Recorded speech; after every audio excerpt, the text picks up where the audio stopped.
les uns contre les autres. Ainsi, les incroyables aventures de Jason et les Argonautes n'advinrent telles que pour départager deux des plus puissants dieux de l'Olympe, Héra, sœur et épouse du grand Zeus, et Poséidon, l'ombrageux seigneur des mers et des océans. Poséidon avait eu de nombreux enfants chez les mortels. Il y avait parmi eux un guerrier redoutable et sans pitié nommé Pélias. Cet homme cruel et ambitieux s'était fait remarquer à plusieurs reprises pour son impiété, car il n'acceptait d'honorer que son père, Poséidon, et vouait aux autres divinités un mépris teinté d'arrogance. Il rayait notamment la déesse Héra, n'hésitant pas à piller ses temples et à égorger ses prêtres. Ainsi, lorsqu'il s'empara, les armes à la main, de Iolcos, la ville qui était dédiée à Héra, il destitua son culte et le remplaça par celui de Poséidon. La déesse, bien résolue à châtier le fils de Poséidon, jeta alors son dévolu sur un jeune homme encore inconnu dont elle fit l'instrument de sa vengeance. Il s'appelait Jason ou Jason. On continuera avec Jason. Pour prendre le pouvoir à Iolcos, Pélias dut détrôner son demi-frère, le roi Aéson, qu'il tua ensuite de ses propres mains. Mais il ignorait que ce roi venait d'avoir un fils. Redoutant sa défaite, celui-ci l'avait confié dans le plus grand secret à une créature fantastique, au corps de cheval et au buste d'homme, le centaure Chiron. Chiron était le plus sage et le plus vigoureux des centaures. C'était à lui que les dieux confiaient l'éducation des enfants qu'ils avaient eus de mortels et qu'ils promettaient un grand destin.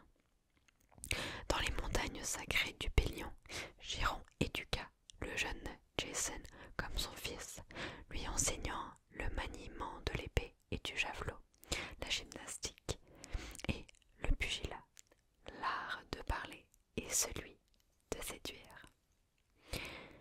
Vers le jour où Jason fut en âge de revenir à Iolcos afin d'y réclamer son héritage, c'est-à-dire la couronne, il se disait prêt à défier le sanguinaire Pélias, son oncle. Chiron le laissa partir, car il savait que telle était la volonté des dieux. Mais que pouvait un jeune homme si frêle face aux mercenaires du tyran qui avait assassiné son père? Heureusement, Héra lui accorda son aide. Elle lui apparut au cours de son voyage, sous les traits d'une vieille femme courbée en deux, au bord d'une rivière en crue. Jason fut pris de pitié à la vue de cette aïeule qui chancelait à chaque pas. Elle ne pouvait espérer traverser ces eaux limoneuses. Il lui proposa de l'aider, la prit sur ses épaules, s'enfonça jusqu'à la taille dans l'eau glaciale et la porta jusqu'à l'autre rive. Mais au cours de la traversée, Héra fit en sorte qu'une des sandales du garçon se délaça et fut emportée par le courant. Et c'est ainsi que Jason se présenta devant Pélias et fit connaître sa naissance, avec une seule sandale au pied. Or, un oracle avait prédit au maléfique Pélias qu'il devrait se méfier de l'étranger aux pieds nus qui croiserait un jour son chemin. Pélias, prudent, choisit alors la ruse. Il fit mine de reconnaître Jason, mais lui demanda aussitôt quel sort il réserverait à celui qu'il surprendrait à comploter contre son roi. Inspiré par Héra, Jason répondit qu'un tel homme, traître à sa patrie, devrait être condamné à la plus dure des conquêtes, celle de la toison d'or. Ainsi, pour l'honneur de sa cité, trouverait-il la rédemption et, à coup sûr, la mort. La toison d'or, pour les Grecs, c'était l'un des plus fabuleux symboles de puissance.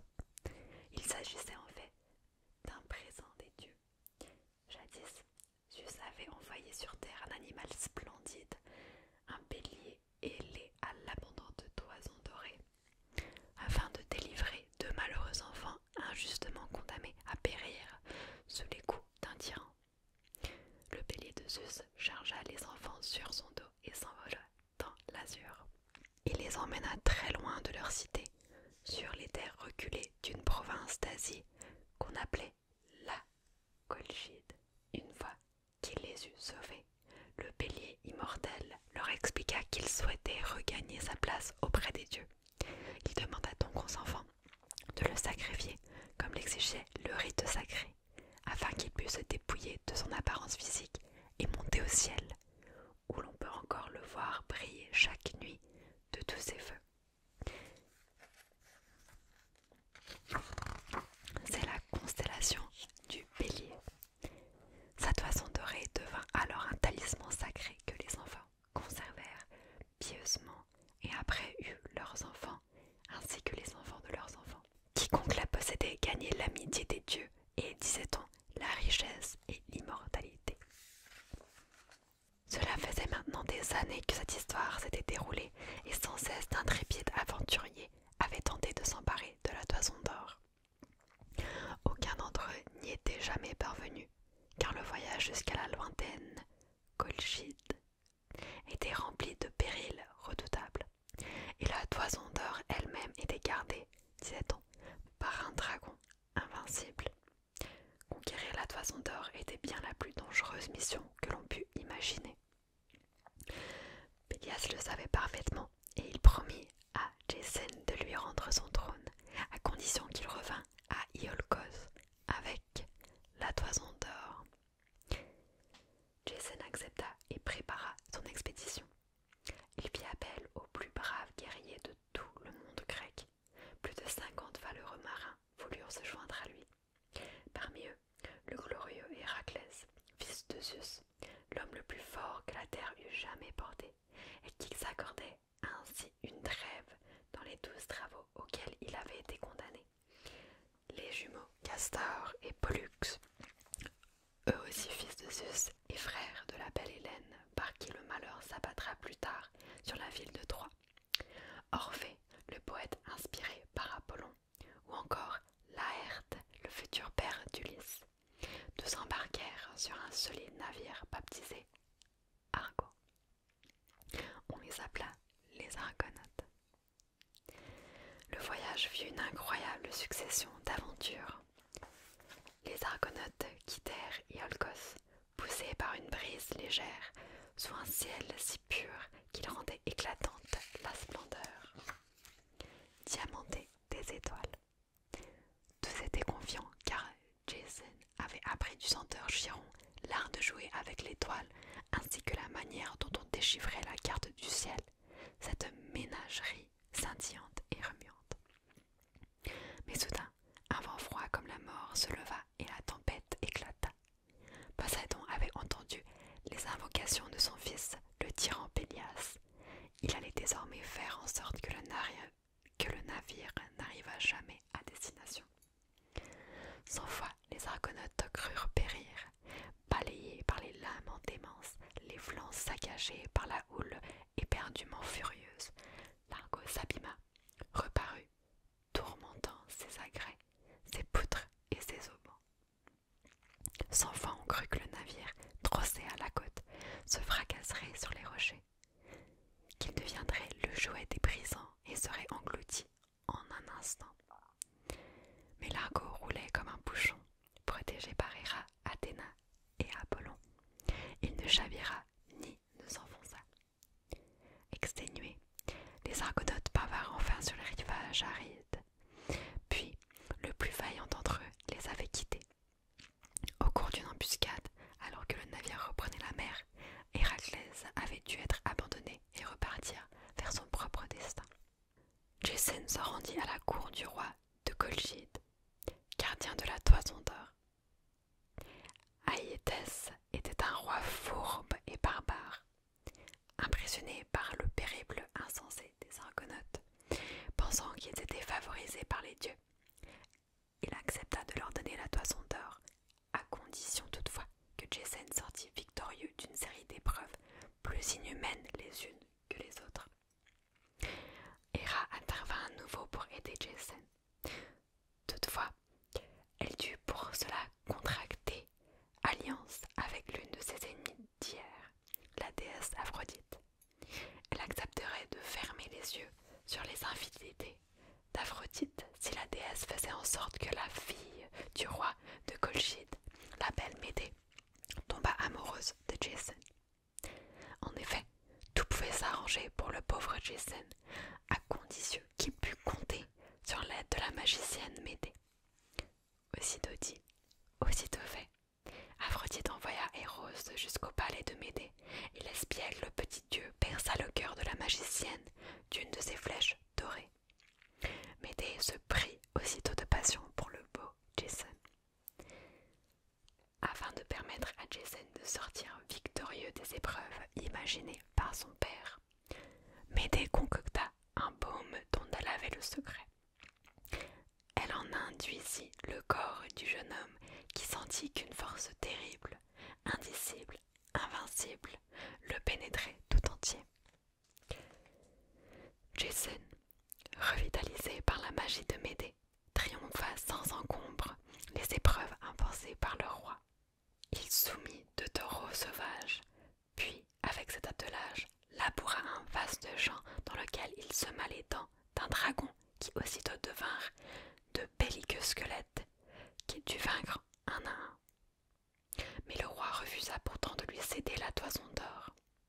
Jason, bien décidé à s'en emparer, défia donc le dragon sacré. La lutte fut sanglante. Le dragon souffla sur les infortunés compagnons de Jason un vent de flammes rouges qui calcina jusqu'aux pierres. De ses terribles griffes, il lacéra le héros de part en part, tenta même de l'avaler, mais finit par succomber. Au plus vite, Jason regagna son vaisseau et fit voile vers Iolcos, emportant avec lui la toison d'or et Médée qu'il avait promis d'épouser. Le voyage du retour fut encore plus turbulent. Poséidon, furieux du succès imprévu des Argonautes, fouilla les océans de son trident et une houle formidable souleva bientôt le navire. L'argot glissa au creux des lames, se tordit confusément sous l'onde, affronta des déferlantes bouillonnantes et, après une pénible navigation, après que bien des matelots eurent été emportés par la colère des flots, accosta sur les berges escarpées de la paisible Iolcos. De son fabuleux voyage, Jason n'avait pas rapporté que la toison d'or et une épouse. Il revenait aussi avec la sagesse. Il annonça qu'il renonçait au trône et laissait régner ce Pélias, devenu un vieillard chenu qui tremblait pour son avenir. Mais les dieux n'avaient que faire de la fatigue de Jason. Héra, notamment, voulait sa vengeance. Elle l'obtint grâce à Médée. La magicienne, toujours follement éprise de Jason, entendait bien régner avec lui sur Iolcos. Puisque Jason ne voulait pas tuer Pélias, elle imagina un stratagème maléfique. Médée affirma aux 3 filles de Pélias qu'elle connaissait le moyen de rendre à leur vieux père sa jeunesse perdue. Elle leur fit même une démonstration sur un vieux bélier malade qu'elle égorgea de ses mains, puis qu'elle plongea dans un chaudron bouillant avant de prononcer une formule sacrée. En un instant, ses cornes rapetissèrent, ses années s'effacèrent, et ce fut un jeune agneau qui sortit en vagissant du chaudron. Éblouies par la magie de Médée, les 3 filles insistèrent pour qu'il fût fait de même sur leur père. Ôtez d'abord de ses veines ce vieux sang fatigué qui l'étouffe et l'abîme, afin que, par ma magie, je fasse couler en lui un sang nouveau. Allez, percez-le sans crainte de vos couteaux. Les filles de Pélias se précipitèrent dans la chambre de leur père et, croyant œuvrer à son rajeunissement, le poignardèrent jusqu'à ce que mort s'ensuivit. Puis elles jetèrent son cadavre dans une marmite que Médée considéra d'un air moqueur avant de tourner les talons, laissant les malheureuses à leurs pleurs. Pélias était mort, tué par ses propres filles. Jason entra alors dans une violente colère. En tuant Pélias par traîtrise, Médée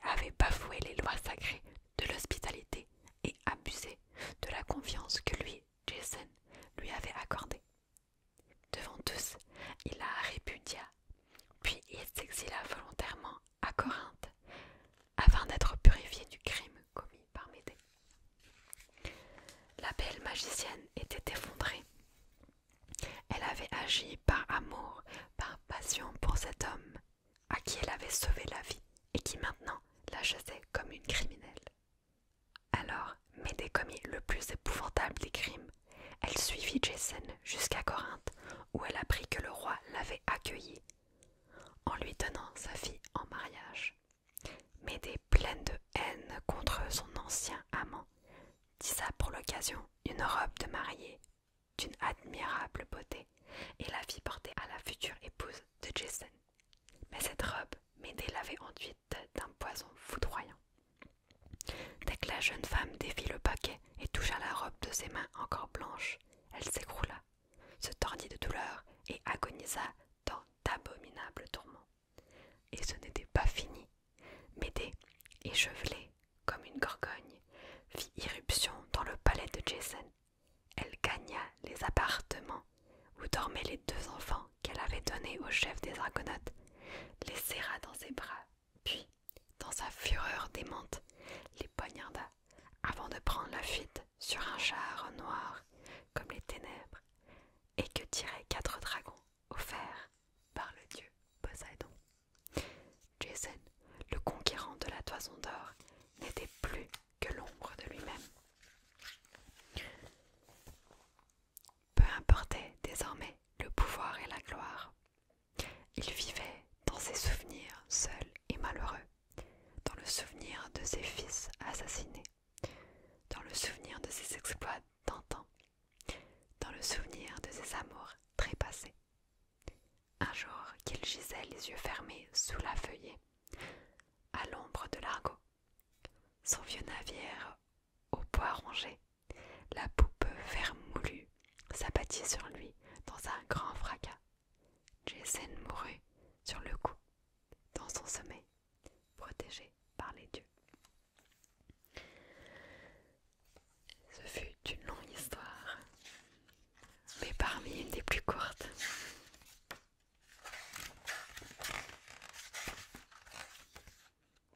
La prochaine histoire que je raconterai est celle de Hermès.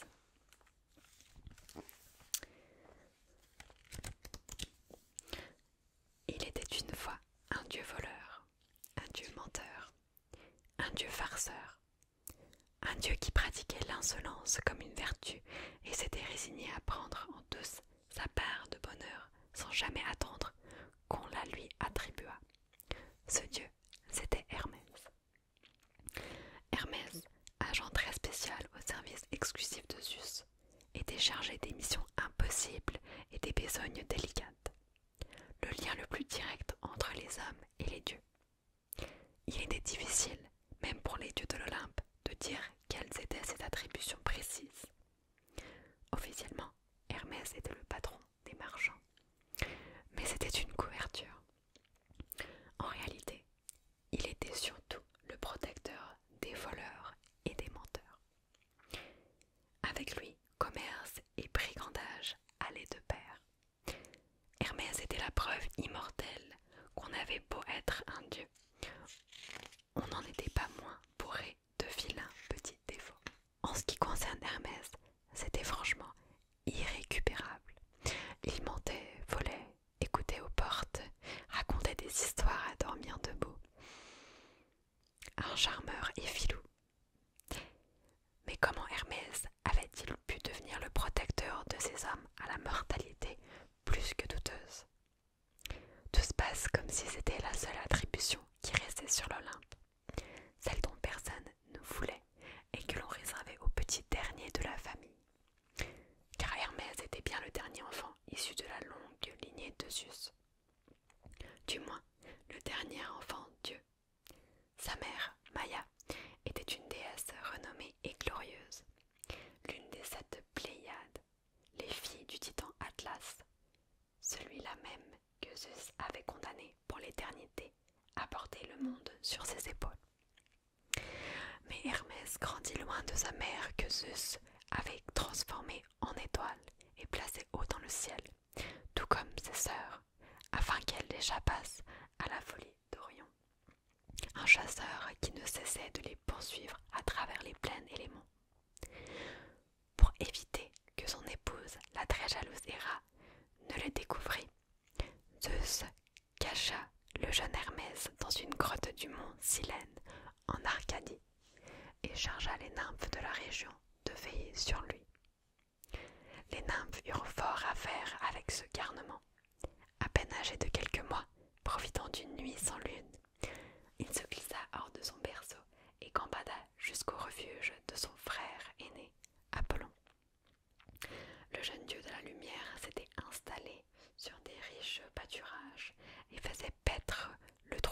de génisse que lui avait offert Zeus, son père.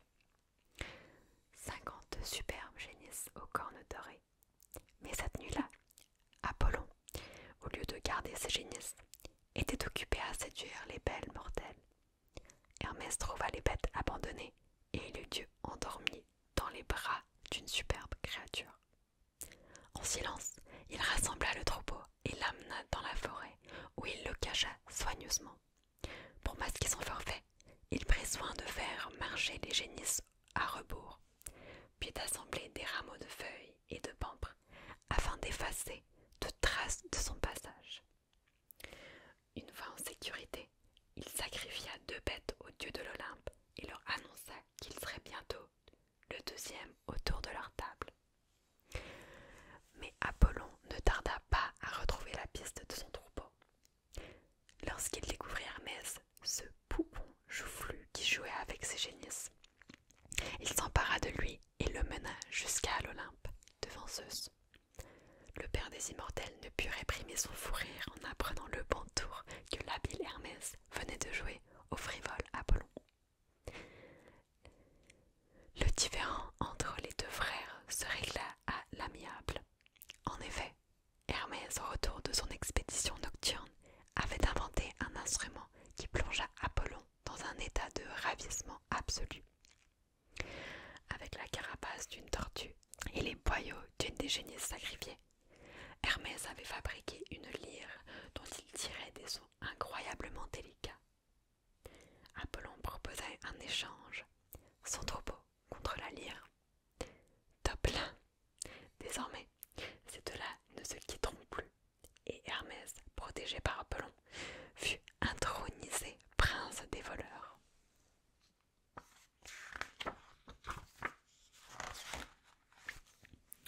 Zeus, très fier de l'ingéniosité de son rejeton, le dota d'un bâton magique autour duquel s'enroulaient 2 serpents, le caducée, ainsi que les sandales ailées qui lui permirent de se déplacer à grande vitesse. Puis il le lança sur les routes, car il fallait guider les hommes qui de plus en plus se mettaient à parcourir le monde et s'égaraient trop souvent sur les sentiers tortueux. C'est ainsi qu'Hermès reçut pour mission de venir en aide aux voyageurs. Or, les voyageurs en ce temps-là étaient surtout des négociants et des commerçants. Hermès les aidait à trouver le bon chemin, mais aussi à vendre au meilleur prix.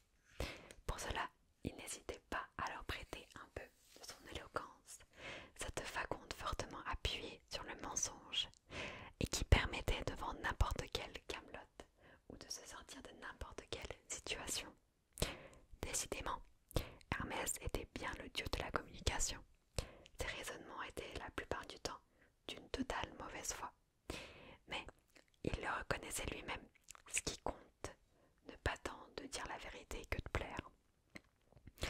Néanmoins, le rôle principal d'Hermès était ailleurs. Zeus l'avait désigné comme agent de liaison entre la terre et les enfers. Il était l'unique messager accrédité auprès du grand Hades, seigneur des ombres. Bien que fait pour le jour, Hermès accepta la nuit.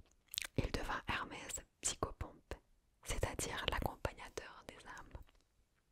Son rôle consistait à guider l'âme des morts vers le monde souterrain, là où nul ne sait s'aventurer.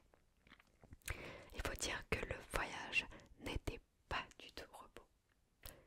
Pour pénétrer dans le royaume des morts, l'âme du défunt devait d'abord traverser les marécages fangeux de 3 fleuves redoutables.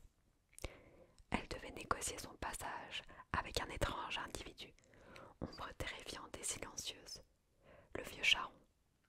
Inflexible, Charon n'embarquait les âmes sur son frêle esquif que moyennant une obole qu'il ne fallait surtout pas oublier de placer dans la bouche du trépassé.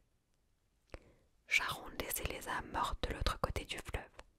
Là, une créature effroyable, un chien à 3 têtes, nommé Cerbère, montait la garde devant une gigantesque porte d'airain. Cette porte masquait l'entrée des enfers. Lorsque Cerbère cédait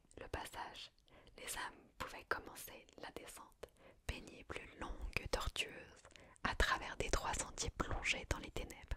Elles arrivaient alors devant les 3 juges des enfers, Éaque, Rhadamante et Minos, qui décidaient de leur avenir sous terre. Les grands criminels étaient confiés au Tartare, où ils subissaient les châtiments les plus terribles, et où même Hermès refusait de se rendre.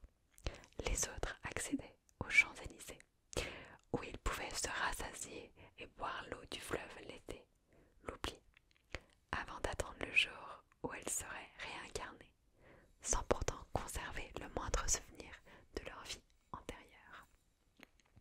Hermès était le seul parmi les immortels qui ne redoutait pas de se rendre dans le royaume d'Édise. Pour lui, c'était à la fois une promenade de santé et une véritable corvée. Car même pour un dieu, les périls étaient grands à cheminer sur la terre des ténèbres, surtout lorsqu'il fallait ménager la susceptibilité des divinités en guerre les unes contre les autres. C'est ainsi qu'Hermès fut celui qui accompagna Prométhée vers son supplice, celui qui vint user de sa diplomatie pour convaincre Hélice de rendre Perséphone à sa mère, ou encore celui qui montra à Thésée et à Héraclès le passage qui mène aux enfers. Quand il n'était pas en mission officielle, Hermès restait à la disposition de Zeus. Que n'eût-il pas fait d'ailleurs pour plaire à son père? Hermès était un parfait courtisan. À de nombreuses reprises, il aida Zeus à déjouer les pièges de la possessive Héra, son épouse, lorsqu'elle s'acharnait sur ses maîtresses ou sur ses nombreux enfants illégitimes. Ainsi, c'est lui qui recueillit le jeune Dionysos dès sa naissance et le dissimula aux yeux d'Héra. Hermès alla même jusqu'à participer au superchéri de Zeus, lorsque le roi des dieux prit l'apparence du roi Amphitryon pour séduire sa femme. La belle Alcmène et enfanter Héraclès. Hermès, qui l'accompagnait, prit l'apparence du fidèle serviteur du roi, un certain Cési. La confiance aveugle que Zeus plaçait en Hermès fit de ce dieu rusé le protecteur des grands héros. Persée, Bellérophon, Héraclès, Thésée ou encore Achille et Ulysse, tous furent aidés dans leur quête par Hermès. Agent secret, diplomate, coureur de jupons, joueur, universel fripon, Hermès était le dieu le plus apprécié des mortels. On savait que sa présence était le signe que l'on était protégé par les dieux, dont il portait les messages et exécutait les ordres. On savait moins facilement, en revanche, s'il avait l'intention de nous berner ou de nous aider. Mais tout était pardonné à Hermès, sa désinvolture comme ses impertinences. Hermès, c'était un peu un grand frère parmi les immortels. Dernière histoire que je lirai ce soir, c'est celle de Déméter et surtout celle de Perséphone. Parmi les déesses de l'Olympe, il y en avait une que les hommes vénéraient tout particulièrement. Cette déesse, c'était Déméter, sœur de Zeus, le Tout-Puissant, car d'elle seule dépendait le sort de l'humanité. Depuis que Zeus avait mis fin à l'âge d'or, ce temps béni où les hommes ne travaillaient pas et où les prés offraient en abondance les plus délicates nourritures, Déméter veillait à ce que la terre fût grasse et féconde. Si les récoltes étaient florissantes, si les hommes pouvaient manger à leur faim, c'était parce que Déméter était là, grande ordonnatrice d'une économie balbutiante. En ces temps d'après le déluge, les hommes ne connaissaient aucune des règles qui régissaient l'agriculture et son commerce.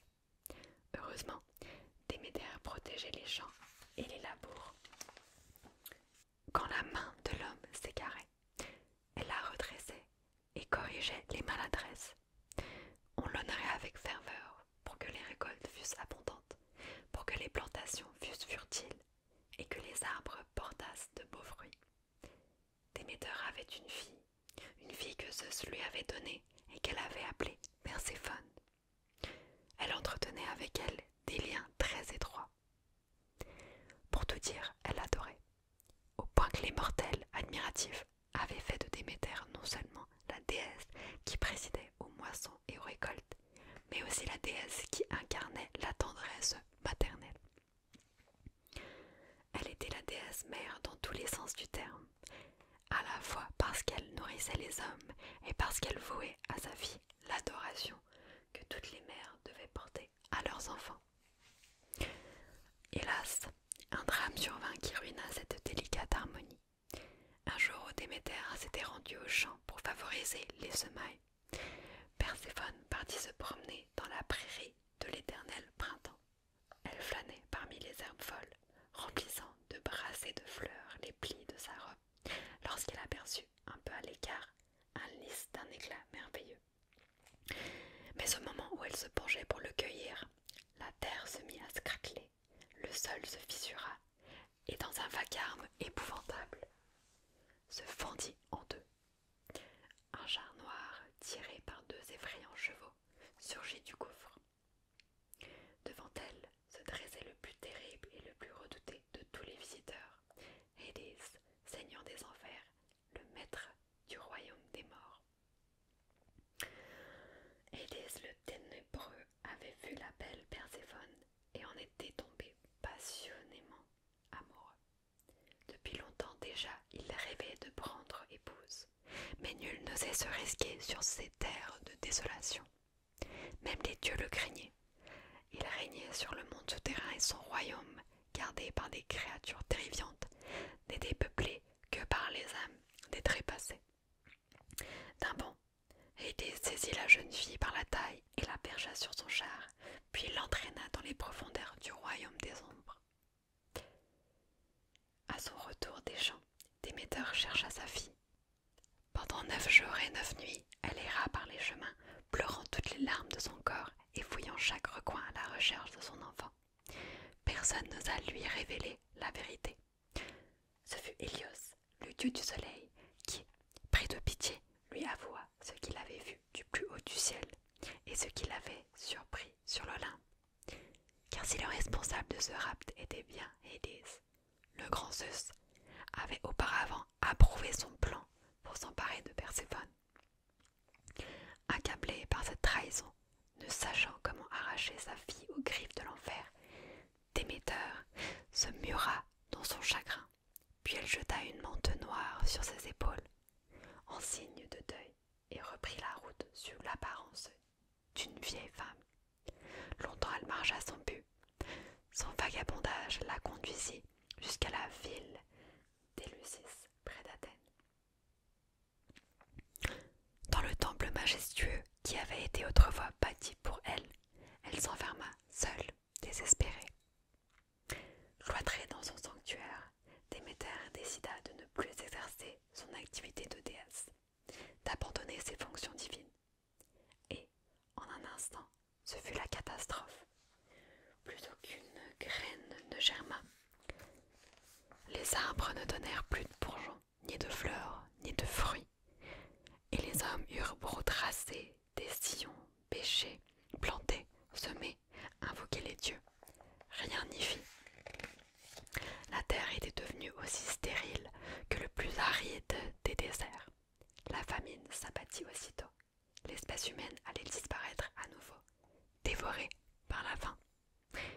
Du haut de l'Olympe, dans son palais de nuages, Zeus contemplait le désastre avec inquiétude. Plus d'une fois, il avait été tenté de foudroyer l'humanité. Il avait même noyé la quasi-totalité d'entre elles, n'épargnant que 2 justes qu'il avait chargés de repeupler la terre. Jamais il ne s'était résolu à ce que les mortels disparussent. Car que deviendraient les dieux si personne ne les vénérait et ne sacrifiait à leur culte? Zeus ne pouvait accepter que l'ordre du monde fût ainsi bouleversé. Il envoya successivement ses frères et ses sœurs, ses fils et ses filles, bref, tous les dieux de l'Olympe, parler à Déméter. Il fallait la raisonner, exiger qu'elle reprît son travail afin que la nature reproduisît à nouveau la nourriture des hommes. Mais Déméter ne voulut rien entendre et demeura inflexible. Zeus convoqua donc Hermès, le plus sûr de ses messagers, et lui ordonna de se rendre sous terre dans les meilleurs délais afin de tenir Dédès qui libère Perséphone. Hermès obéit et se mit en route pour les sombres régions infernales. Voilà comment il expliqua la situation. Si Perséphone ne retrouvait pas sa mère au plus vite, alors les hommes mourraient et les dieux finiraient abandonnés, oubliés, faute de croyants pour les honorer. Hédès était bourru, mais il n'était pas stupide. À contre-cœur, il accepta. Mais il n'avait pas dit son dernier mot. Il libéra Perséphone, respectant cette loi intangible qui veut que les mortels ne soient point anéantis par le caprice d'un dieu. Déméter était folle de joie. Hélas, les retrouvailles furent de courte durée, car Hédès réclama à nouveau la jeune fille, qui légalement cette fois-ci faisait valoir cette autre loi que nul n'était censé ignorer, la loi des enfers. En effet, il était dit que quiconque avait mangé un fruit du verger infernal devrait y demeurer pour l'éternité. Or, pendant son séjour sous terre, l'imprudente Perséphone avait cédé à la gourmandise. Elle avait croqué un fruit, une grenade, et avalé quelques pépins. Oh, très peu, 6 en tout et pour tout. Ce n'était presque rien, mais c'était plus que suffisant. Hédès fit connaître les faits et demanda que lui fût rendu Perséphone. Déméter s'interposa entre sa fille et le dieu des enfers, refusant de reconnaître cette loi inique. Devant l'insistance d'Hédès et la résistance de Déméter, Zeus dut intervenir une seconde fois et trancher. Mais comment dénouer cette situation? S'il acceptait de rendre Perséphone à Hédès, alors Déméter punirait l'humanité en se retirant à nouveau du monde. Et s'il refusait de restituer Perséphone, qui sait ce que le terrible seigneur des ténèbres imaginerait pour se venger? Zeus réfléchit longtemps. Lorsque sa décision fut arrêtée, il convoqua tous les dieux. Parce qu'elle a mordu dans le fruit défendu, Perséphone devra subir la loi qui la condamne. Elle siégera aux enfers dans la brume obscure, aux côtés de l'invincible Hédès. Mais, parce qu'elle n'a avalé que 6 pépins, elle n'y restera que 6 mois, la moitié de l'année. 1 mois par pépin avalé. Les 6 autres mois, elle sera autorisée à quitter le royaume des ombres et vivra parmi les fleurs, aux côtés de sa mère, la puissante Déméter. Et c'est ainsi que naquit le cycle des saisons. Chaque fois que vient le printemps, la belle Perséphone quitte le monde des morts et revient sur terre. Déméter alors manifeste sa joie. Pour célébrer le retour de sa fille, elle fait fleurir le sol. Puis, quand 6 mois ont passé et que survient l'automne, Perséphone rejoint son seigneur et maître dans le monde souterrain. Déméter se retranche alors dans sa solitude. La terre des hommes à son image dépérit. La nature, endeuillée et triste, se fane, se recouvre de pluie, de givre, de neige. Cachée dans les entrailles de la terre, les sémences dorment de leur sommeil hivernal jusqu'au prochain printemps, où Perséphone sort une fois encore de terre et rejoint Déméter. Déméter et Perséphone symbolisent ainsi le cycle de la vie et de la mort.